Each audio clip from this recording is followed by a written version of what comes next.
தலைவர் கலைஞர் அவர்கள் இந்நேரம் இருந்திருந்தா முதலமைச்சர் பதவியில் விஜயை உட்கார விட்டுருக்க மாட்டார். நியாயமான முறையில் தான் உட்கார வச்சிருக்கலாம். மக்களை சந்தித்து வந்திருந்தா உட்கார வைக்கலாம்.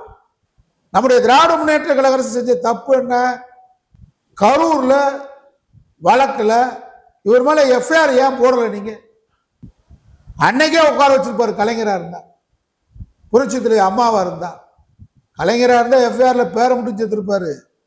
புரட்சி தலைவர் அம்மாவா இருந்தா பிடிச்சி சேலம் ஜெயில தூக்கி உள்ள போட்டுருச்சு. அன்னைக்கு அரசியல் வேணா ஒண்ணு வேணான்ட்டு ஏன் போயஸ் கார்டனை நோக்கி அவங்க அப்பாவும் மகனும் விஜயும் அவங்க அப்பாவும் கும்பிடு போட்ட காட்சி நமக்கு தெரியாதா? போயஸ் கார்டு எந்த பக்கம் இருக்கு, குடநாடு எந்த திசை இருக்குன்னு திசை நோக்கி கும்பிட்டாளுதான தலைவா படத்துக்கு. இது அம்மா இருந்தா பண்ணிருப்பாங்க. சங்கராச்சாரியரே தூக்கி சிறையில் அடைக்கலையா?